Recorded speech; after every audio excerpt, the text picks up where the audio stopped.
Welcome to The Kitchen Table, a show dedicated to helping you escape diet culture, gain trust with food, honor your body, and live a brighter life. Hello and welcome back to The Kitchen Table. I am so glad you're here. I'm your host, Alicia Brown, an anti-diet registered dietitian nutritionist, and I am so excited. I just discovered there is a community of weight-inclusive fitness professionals.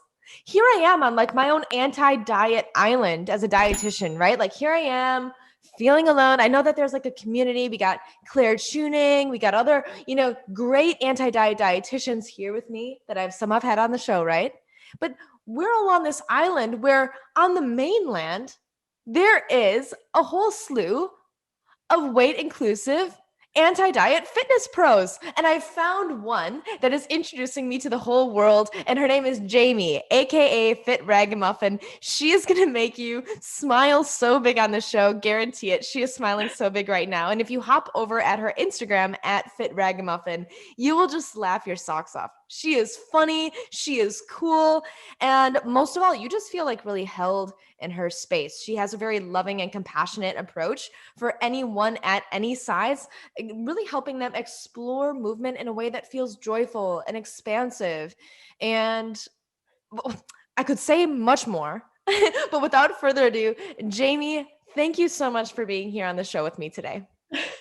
Thank you, Lee. I just can't stop smiling when you do that intro. That was wonderful. I was like, yes, and yes, keep going. Yes, please. What a wonderful intro. Thank you so much. You liked my analogy of being on the island, looking at the mainland. Yeah. And I was like, I'm over here. I love it. Jamie, tell me how you got to this place of being a weight-inclusive fitness professional. How did you discover this? How did you get to where you are today? This is fun. This is fun because it's going to be a long, I'll try to make it short, but long journey of kind of not knowing what the next step was when I was doing it. Like as I was doing it, there were things that were maybe didn't feel right. So I kind of kept going and then listening to that when maybe things weren't adding up. So I'll start early. In 2010, I became a certified group fitness instructor and personal trainer in Germany. So I did all this stuff in Germany, and I worked in a gym and then led a class in another gym, Zumba. And I don't know, are you familiar with Zumba? Love Zumba. So Zumba, it was so neat because when we go to this other gym, when I would go to this other gym to teach, the curtain would come down and it would, only be the participants in. And there were people, the class grew from maybe 75 to 100 people, wow. Mainly women, coming and having so much fun. And I was able to see this other part of fitness that was joyful, that people could become something else where the music would be playing and smiling and you kind of were this whole other person for an hour, and then the curtain came up. It was almost like it was this metaphor for life of just like, okay, now back to my mask, or back to kind of what my day-to-day life or something. But it was a place where people could come together and feel free, and I loved seeing that and observing that in Germany. And then I worked at the gym. So at the gym where there was weights and lines of cardio machines and all this stuff, I would see a different population, and it was different than who came to the class. So that's what I started to find so interesting, was why this and not this. So that was kind of where I started questioning. No one wants to come here. Everyone wants to come over there, and then adding those pieces together. So that's kind of where that spark began a little bit. And then after moving from Germany, I probably have to tell a little bit of backstory on this. So my mother is a Department of Defense school teacher, and she works overseas. So after I graduated from college, from the University of Oregon, in human physiology, I was still kind of like, I don't know what I'm going to do with my life. So I'm going to move over to Germany, work at a gym, live with my mom, and it was on an Army base. So I know you asked one, this is what's the problem. You asked one question and you're like, where is this going? So I went over there and I worked over there at the gym, and that's where I became certified and did all that stuff. Well, I met my husband on an Army base, and then we moved back to the States about 3 years later, and I went to physical therapist assistant school. So in Washington State, I attended PTA school, and seeing people, helping people through physical ailments and getting back to movement in a way that was conducive, anywhere from pediatric PT. So, children who are born with, disabilities, helping them move, to geriatric PT, 65 plus, helping the older population move. It was this whole other side of movement and fitness that, coming from the gym perspective, was like, oh, this is a part of life, and this is a part of, and the goals that I would see. I ended up working at a skilled nursing facility for about 4 years after that, and the goals that a 65, 70-year-old has is walking with a 4-wheeled walker 100 feet so that they could get to the dining room, so that they could have lunch with their friends. Another goal would be, increasing strength in Mrs. Smith. Obviously these are just random names, but in her leg, so that she could have a 1 nurse assist help her get out of bed rather than a 2 nurse assist. So thinking it transformed the way that I felt about the longevity of movement.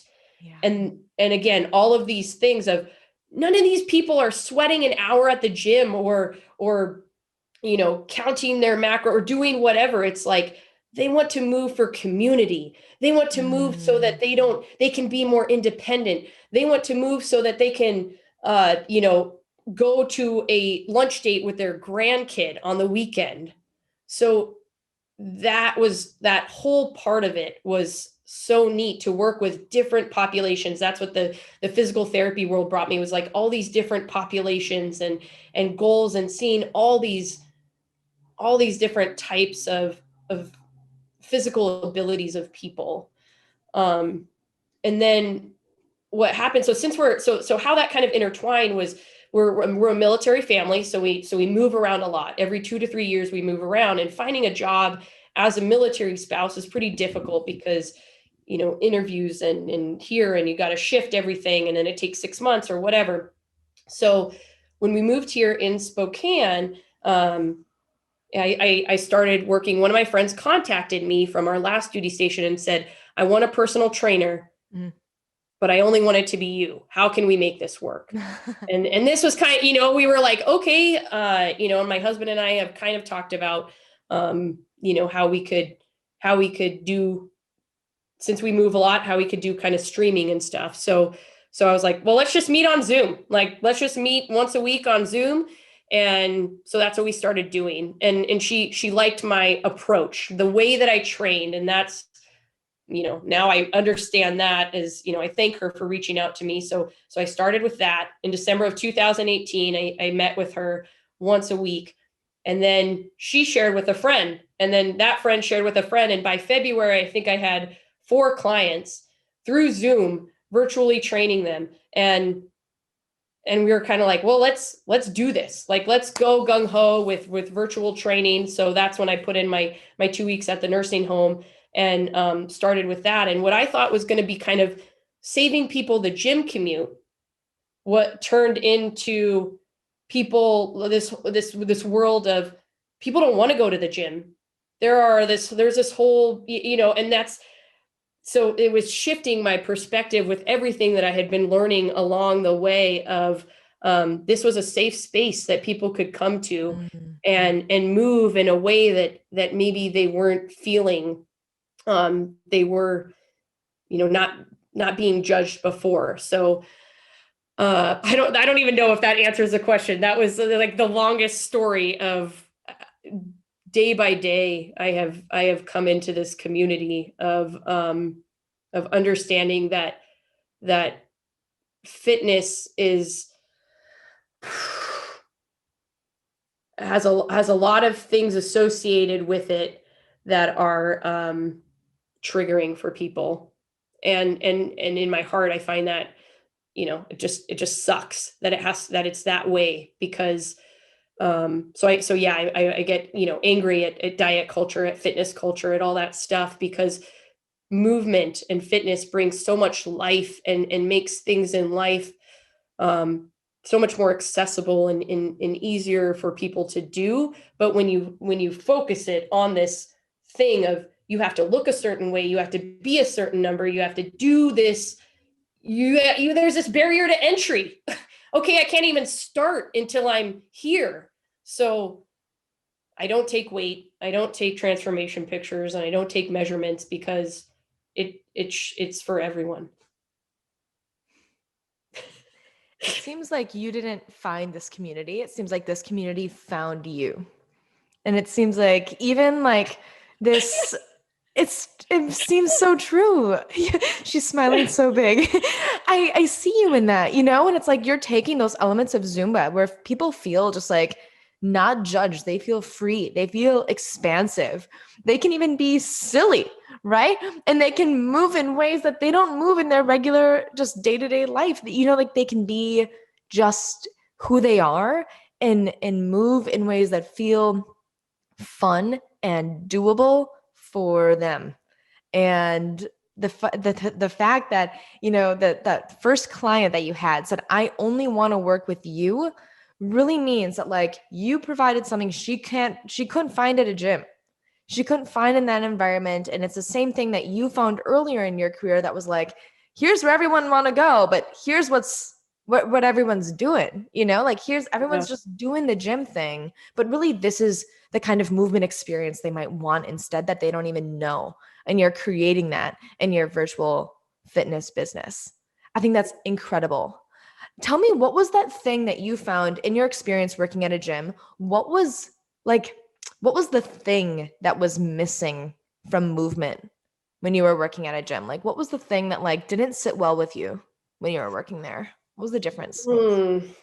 I think one of the things that comes to mind is kind of community, which I think like the studio boutiques kind of have done a good job of, because it's like everything's individual. The weight machines are individual, the cardio machines are individual, and like all this stuff. And I'm really big on community and building community, because I think that hones in on our human nature piece of wanting to belong.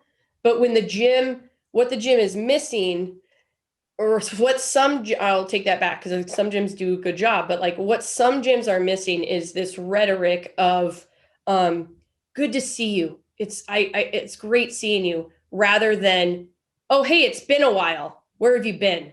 Of the shaming piece of fitness. Why are you off track?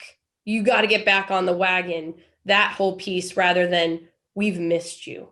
There's a huge piece that comes with community and being missed, and knowing that your presence is noticed, rather than the same kind of knowing that your presence is noticed in a negative fashion. Where's Julie, or what, like, she hasn't been here. She's off the wagon, or what's going on in Julie's life that she hasn't been, like. Yeah. So it's like when you're working with clients, you create like a safe space for them to fully show up. And that safe space makes them feel welcome and seen.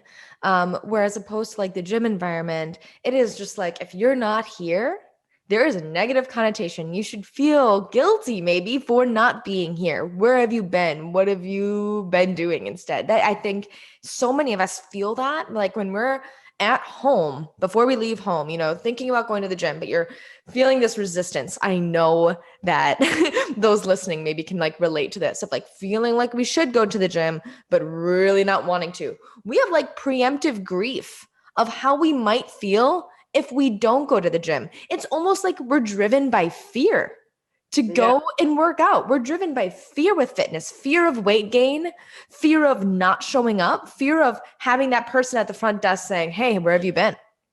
In a way, holy crap, and that's fitness driven by fear rather than fitness driven by longevity, as you were talking about, like before, of like thinking about movement for our whole life rather than movement for just, maybe phases or here and there and not having like a full relationship with movement. Can you speak more on that piece of like what the longevity, how to have a relationship with movement that's long term? Yeah, I love that. So my tagline, so Fit Ragamuffin, underneath is movement for more. I wanted to have the word movement in there because the connotation with exercise, I still use exercise and fitness, all that stuff, because obviously more mainstream, but movement, I think movement is fluid. So movement looks different every day. Movement looks different for every body. And then movement for more, meaning one of the ones that I use a lot is movement for longevity. So movement for more, movement for flexibility, movement so I can get down on the ground and play with my kids and it's easier. Movement so I can walk up and down the stairs and feel less winded. Movements so longevity is what I believe is that fitness is so fitness culture, streams into diet. It's so like 4 weeks to a better body, 12 weeks to a new you, all this. When you elongate the string of your life, of what your life is going to be. And I always have this thing of 89. I just use 89 as like my thing. I mean, I hope I live long, whatever, but what about taking that and elongating it until you're 89? So when I tell people in the initial consult, I say, I would rather see you for 1 week for 12 weeks than 3 weeks or 3 times a week for 4, because it's the longevity piece that I want to promote in that, that I want to accept once a week, because I want you to do this for the rest of this. I'm not trying to get you to join this 12-week program or this. I want you to start to have compassion with yourself and have, compassion with others and all that other stuff within this. And I think that, most of my clients are once a week. So I think there's room for the turtle and the hare in fitness. So I think that like there's both, but we focused so much on the hare that the turtle gets lost. So like that's what I'm trying to remind my clients, especially when I'm working with them, is like, remember, elongate it. Yeah. So like I was telling you right before we got on this podcast, I'm sick right now, so I have a cold. So it's like a week of not doing whatever, blah blah blah. Well, I'm gonna do this till I'm 89. What's a week when I'm 89? And looking back, so that is what breeds that compassion within yourself of elongating this. That this is not something with a destination. This is something that is continuous and continually evolving. And it's not something that you get there and you're done, Right. Which is what I always thought it was too. So no one to blame there. It's like, oh, once I do this, then I'll do this. Mm-hmm. Once I get here, then everything will be better. It's like, oh, then we could get there or beat ourselves up until we're there, and then we're still, it's not enough. Then it keeps not being enough, and it's because we're not maybe thinking about that long-term game. And maybe we're conditioned by fitness culture and diet culture to always talk about the short-term game. I know with diet culture, it's like 10-day detox, or the supplement regime is like a 3-month deal. Like, actually, like, then what? It's always a question of like, then what? And is this painful? Like, is this something where it's like, I know you're like me, Jamie. It's like, we're disciplined, we're ambitious. Like if we set a goal, we want to like get after it, right? And I think it takes these disciplined and ambitious people that like really get sucked into the short-term thinking, because it's like, ooh, I can prove to myself I can do that. But at the same time, we like disconnect from our bodies in the process because that goal is so big that we like, whatever it takes, we'll do it. And that's where I feel like we don't let our bodies lead. And so as a fitness professional, how do you really like have your clients or promote in your fitness philosophy of how you really promote letting the body lead with movement and in life? Mm, that's a great question. I think so. A coin term or something that people hear a lot, right, is listen to your body, trust your body, like Yeah. da da da da da. Listen, trust your body. A lot of my clients will come to me like, "What the What does that hell mean? does that mean?" Yeah, what does that mean? So I try to explore with them what the different ways that movement could look like. So, an example is one time I had a client experiencing grief. So a part of all of our lives that is really difficult. And I always ask clients, what I always ask them how they're feeling today, how they're feeling in their body, all that, kind of sort of stuff, and have them explain, even in a metaphorical way, like, oh, my eyes are heavy or something, like Mhm. something, or I'm feeling tired. And then that's kind of what guides us to where we'll be going that day. Do you feel, do you want to lift some heavy weights? Do you want to punch something? If they express to me something that is not, I mean, I have a program that is guides us, but if it's something that is different than their kind of day to day, you're like, so experiencing grief, we did a kind of like expansive opener series Mm. of movements where it was kind of more of like flow movements, but breathing, yeah, opening up that chest, doing stuff where we can kind of sit in stillness. That's hard in grief, and allow showing them that movement can look different depending on how we're feeling. When we're feeling angry, is this something where you would rather go on a walk than see me?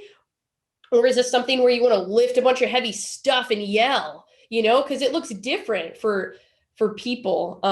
So I try to think about the feelings and the unmotivated. So this was something that came up in my Instagram stories the other day, because I had a client say, I'm for a couple weeks, she was saying, I'm feeling unmotivated.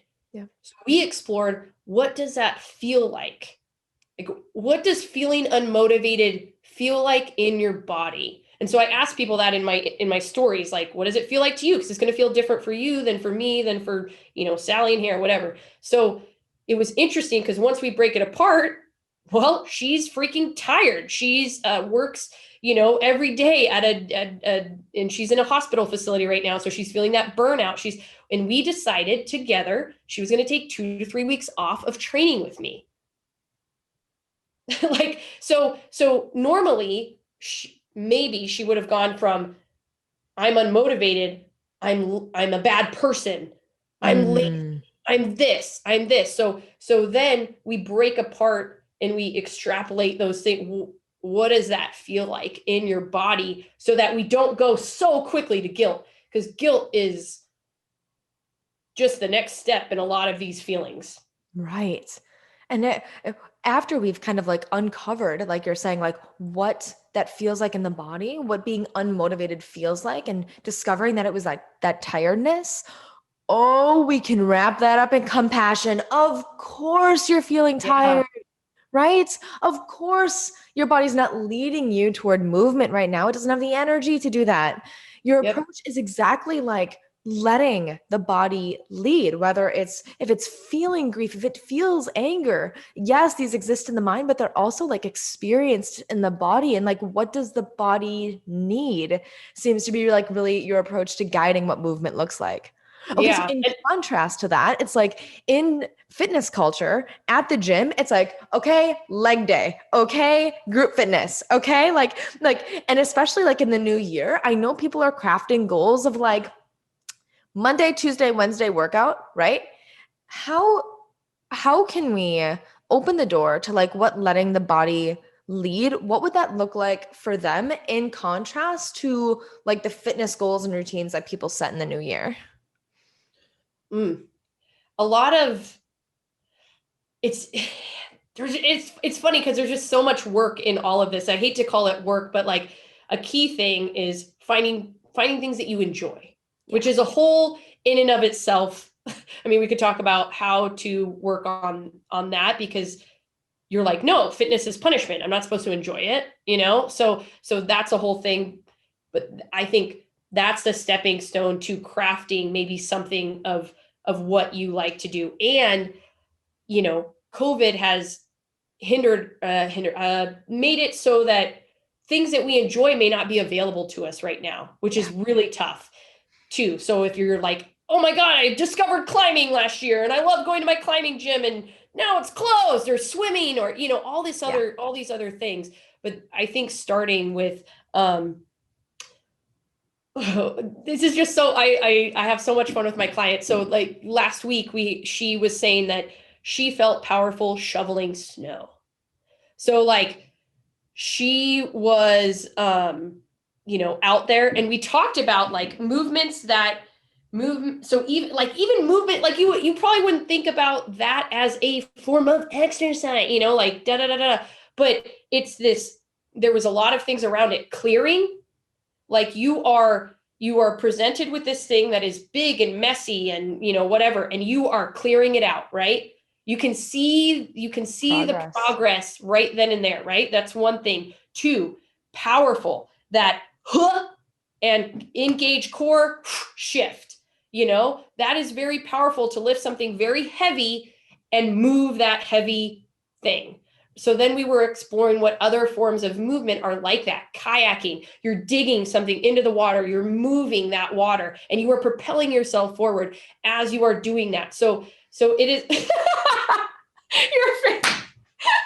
Sorry, my whole body just did like a thing of like complete resonance. That's why she's laughing. So sorry. I'm just like relishing in this. Oh, continue on, Jamie. I'm just relishing. No, so sorry. So I think that my first step would be find things that you enjoy, but also know that that's a whole step in and of itself. Is allowing yourself to explore things that may not be what we're used to seeing as 60 minutes of a lift at a gym or 60 minutes on the treadmill, right? Like I literally know like two people who, what seems to me, really enjoy being on a treadmill and watching their shows or doing whatever. So it's like and I think that they have come to that place of like, this is what I enjoy. I go in a space, I do that. I'm like, that is not my, you know, so knowing that it looks different for everyone, and that shoveling snow, like, of course, that's not accessible to her all year long, right? Right. But how can we break down those components to think about how they can be used in a different way? And we also went into powerlifting. We talked about powerlifting, how that's shifting a piece of weight, lifting. It's a lot about form, and, you know, like you're moving, you feel that power, you know? So there's all sorts of ways, but finding something that you enjoy is for sure key to starting, you know? What I'm also hearing from you is like this thought or this concept of like, how do you want to feel? Do you want to feel strong and powerful today? Or do you want to feel relaxed and really attuned to your body today? Do you want to feel like flexible today? Like, are these some of the concepts that you think about? You're how you want to feel?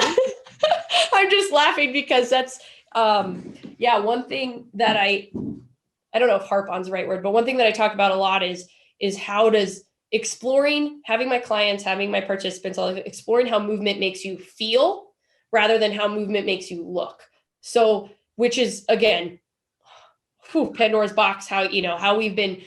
Jeez, I just got total body tingles. Dang it. Jamie, coming in with so many truth bombs. I love that. Everyone, take that and put it in your pocket, please. Okay, continue.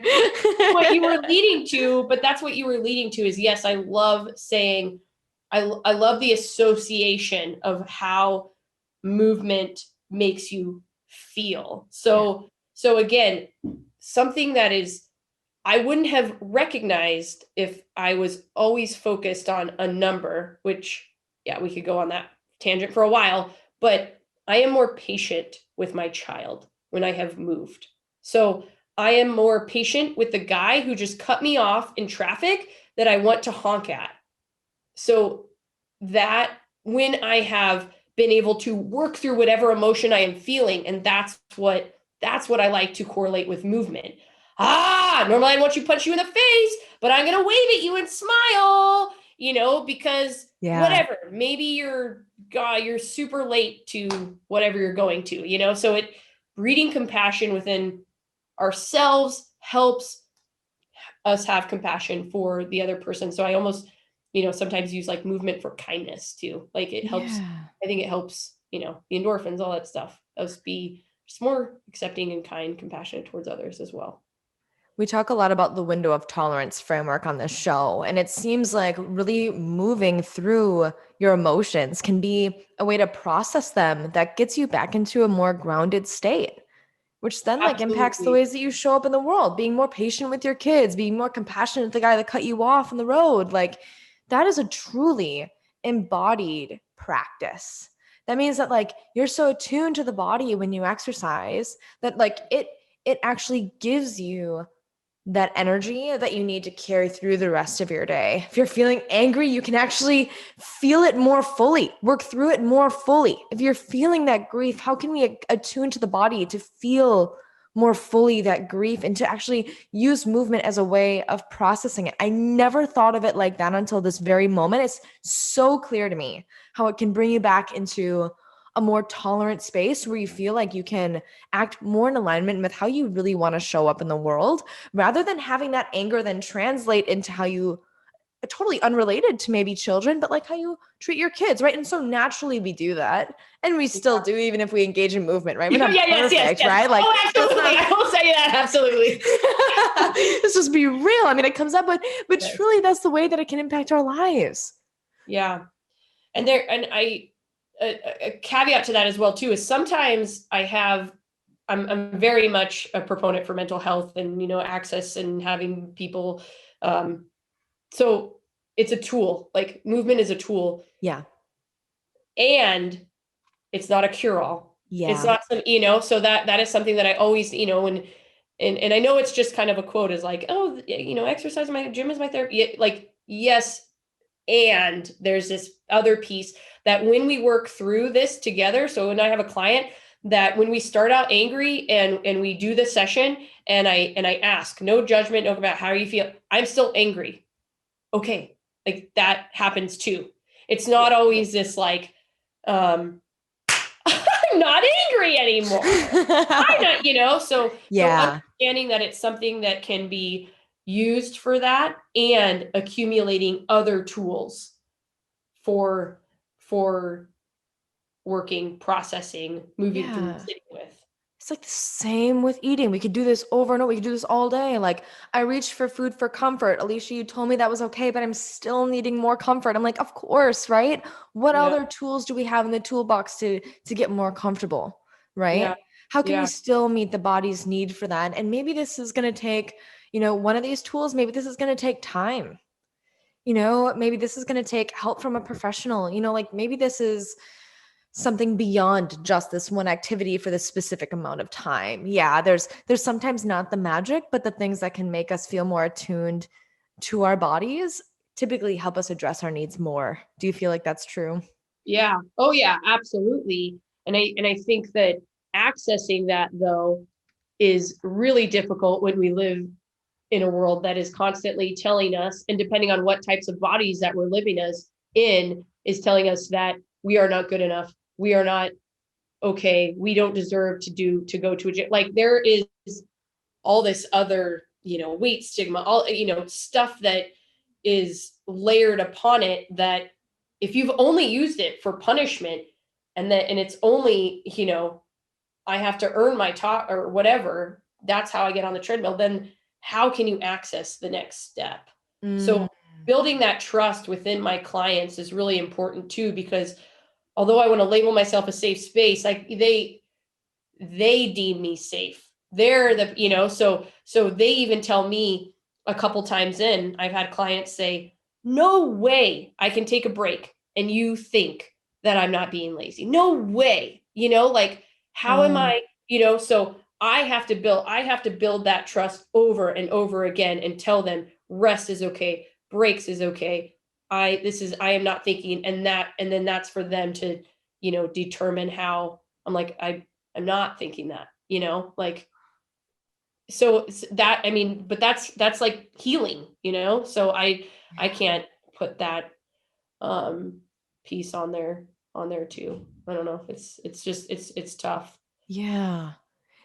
You almost like, this almost surfaces the fact that we feel so incredibly judged by others in the realm of fitness that we have to be constantly reminded by somebody that we trust that like we don't have to feel judged anymore.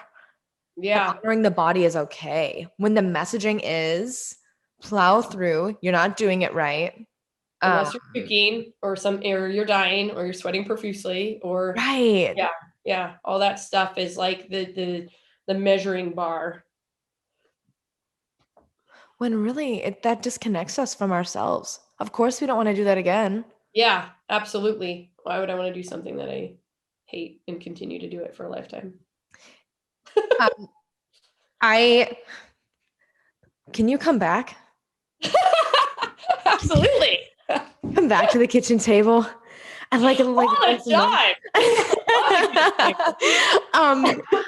I'm so honored to have you here at the show to be able to talk about this. I can't keep thinking with every point that you bring to the show, like there's a parallel with intuitive eating. There's a parallel here, but really like this is beyond fitness and movement and it's beyond intuitive eating. It's beyond those parallels. It goes to like this deeper level of like building body trust by honoring it over and over again in an environment where we feel safe, not judged, and empowered in our bodies. And it gives me so much joy to hear you speak on this because it feels like a coming home. It feels like a coming home to ourselves, like coming That's home to cool. our bodies. It's like that comfort and that safety and also that encouragement, that empowerment, that badassery that you bring to it as well is like we need them both, right? And I think Yeah. so cool. Thank you so much for sharing that on the show. One last thing, can I ask if there was a woman out there that you could give a piece of advice to that feels like they need to hop on some crazy weight loss regimen with exercise and food for the new year, to lose weight to feel like that's going to get them to living the life that they want. I know that was me for years. Do you have a piece of advice for me or someone like me in that time that feels like they have to start the new year off with really changing their bodies? What is a piece of encouragement that you can maybe share with them or some advice that you might have for them at this time? Um, I would ask probably just something along the lines of asking yourself and in being truthful with yourself, is this sustainable for the long haul? Is this sustainable until I'm 89? Is this provide rest? Does this provide compassion? Does this provide messing up? Mm-hmm. And I'm going to use that term because that is what is probably in the program. Oh, if you get off track, you're going to come back on track in February. Oh, if you get off track, whatever it is. But it has to, anything that is something that we want to do for a long period of time. It's like if you're going to build a roller coaster, okay, you're going to build something and then it's going to be done. So yes, you have to be really diligent in building that I don't know where this example came to be, but like, yeah, you're going to work really hard and you're going to study engineering and you're going to do all this stuff. And you're going to build the roller coaster and it's going to be done. You're not going to build the roller coaster until you're 89. Movement and eating are something like that we have to do until we're 89. So it has to incorporate rest. It has to incorporate comfort. It has to incorporate enjoyment. It has to, their compassion. But I say rest, and I really like to hone in on rest because for what people often think of when people sign up for personal training, you would probably think that my client needs to be encouraged to move. Haha, on the contrary, my client needs to be encouraged to rest. All, like every one of them. When I allow them to rest, they are shocked. It is something that is not okay. in their work, and I see people of all different working, all different bodies, all different everything. It is tough to rest, but that is how, like, that is needed. So for anyone being, does the program, does whatever you're about to do, embrace the mess. Does it embrace rest? Does it embrace compassion? And that's how the piece of advice that I would give is sustainable, because those are the things that provide sustainability.